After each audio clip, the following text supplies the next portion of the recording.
as we go through the fourth chapter of Ketubot, we are exploring the relationships, and very often they're economic relationships between a daughter and a father. So we're exploring these ties. And as we enter the third Mishnah, the Mishnah is going to begin with a tie which is slightly disturbing, but it's related to the issue of conversion. So if a girl is born, let's say we have most of the fourth chapter deals with a Jewish daughter of a Jewish father. What if the daughter was a convert? What if we're not sure of her status? What impact does that have what impact does that have? And in order to understand this Mishnah, we need to go back to some verses from the Torah, which touch on these questions of virginity and claims of virginity, which we've already dealt with in the first chapter of the Mishnah. Kikach ish isha uva aleha usnea vesam la alilot dvarim vehotzi aleha shem ra ve'omar et ha'isha hazot lakachti va ekrav eleha velo matzati la betulim. So a man takes a wife, but he doesn't like her, or he hates her, and he claims she wasn't a virgin.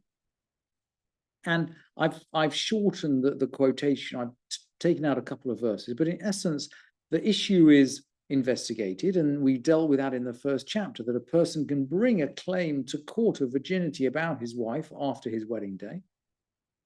But if his claim is found to be incorrect, then the elders of the city take him and they chastise him and they fine him 100 pieces of silver, because he's brought evil name on a virgin of Israel. And he cannot ever divorce her. He can never divorce her.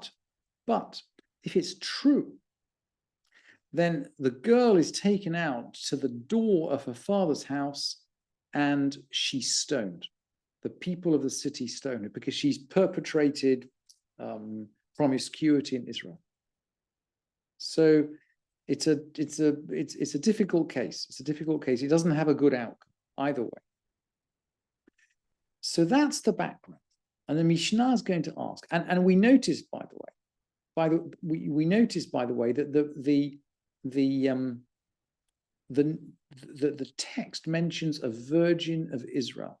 The man is punished. Ki hotzi shemra al betulat Yisrael.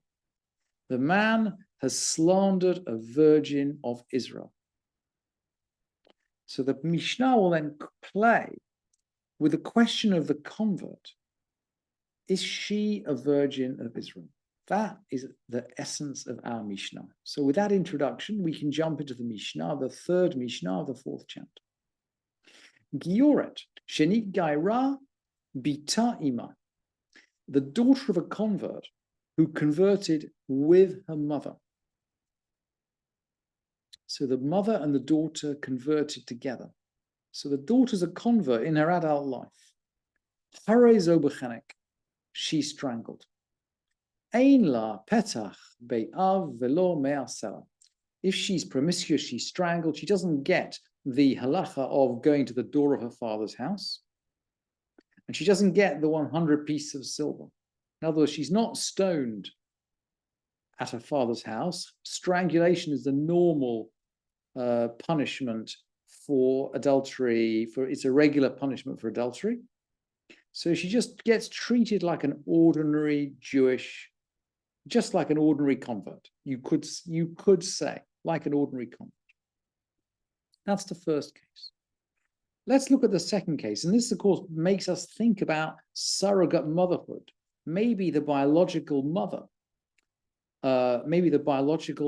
was Jewish, but maybe the birth mother was Jewish, but the biological mother wasn't.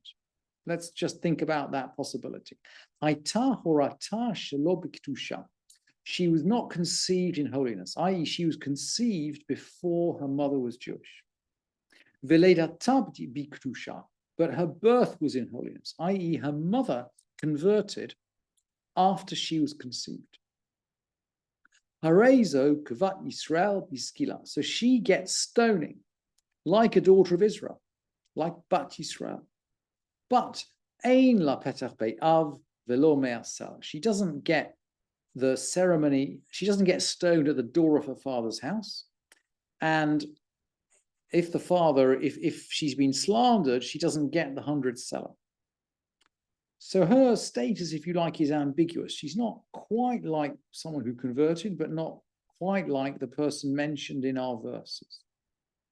And then the third example, Haita or Horata veledata biktusha. She was both conceived and born in holiness. Harezo kvat Yisrael l'chol davar. She was both conceived and born in holiness. She's regarded as a daughter in all respects. In other words, she gets the 100th seller if she is slandered, and if not, she's stoned at her father's house. Yesh la'av ve'ein la petach beit av. A girl who has a father but no door of her father's house. Maybe her father doesn't have a house. Maybe he doesn't have a door. I'm not sure. Anyway, for whatever reason, there is no door to her father's house. Or, on the contrary, yesh la petach beit av ve'ein la'av. Maybe her father's house has a door, but she has no father. Maybe her father's not around. Harezor biskila. So she's subject to stoning. Lo ne'emar petach beit aviha ela mitzvah. So the door of father's house was only stated as a mitzvah. And I think the Mishnah here is referring to the idea, look, it's a positive mitzvah, but look, if you can't fulfill it, you can't fulfill it. You sort of do your best.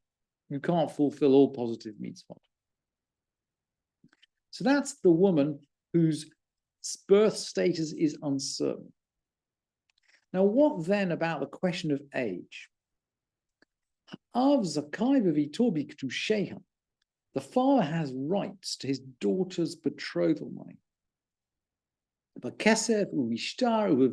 by money, document, or intercourse. I'm not sure how, by the way, whether there is betrothal money by intercourse, but I presume, there are three ways of getting betrothed in the classic, if you like, in the classic Mishnah. And the rabbis, by the way, the only one the rabbis really like is silver, is money. But in theory, you can get married with a document. So you write out that the man writes out Hareyat Mukudeshet on a document and hands it over. Here, you are betrothed to me on a document and hands it over. Or you can get married with sex. The rabbis really don't like this, and kind of the halacha barely touches it. But it is possible theoretically. Anyway, in either of these situations, the father's entitled to any money that goes with the betrothal. And that is just a particular case of the general principle. He's actually entitled to anything she finds and to all of her handiwork. He can annul her vows, and he receives a get.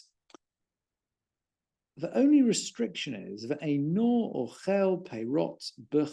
doesn't get the income from her property during her lifetime. So if she's inherited property, say from her mother, he doesn't have the right to the income from that property during her lifetime. But he does have all other economic rights over his daughter. Well, the Rambam will make clear this is while she's underage. Let's go on in the Mishnah. Nisait. So the Mishnah is now going to draw the boundary. Nisait, she gets married. Yoter alav habal.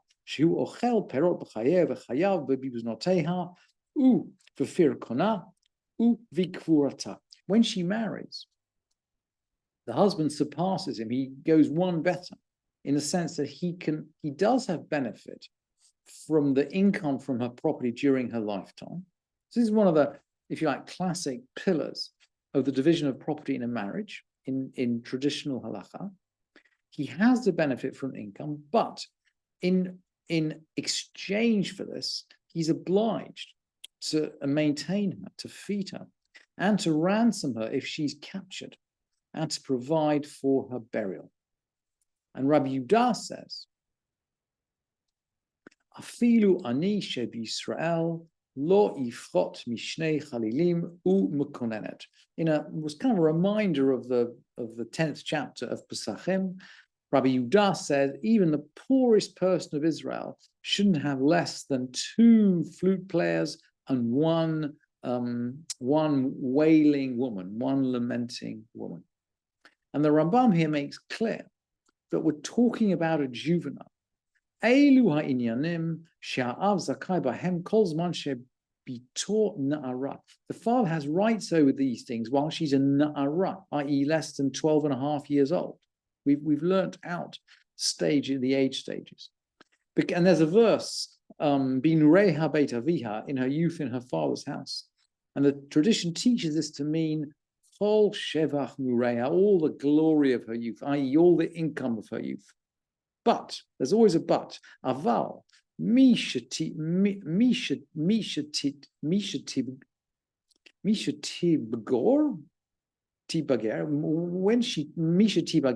reaches the age of majority, ein leviha barushut ve'ein lodin aleha klal.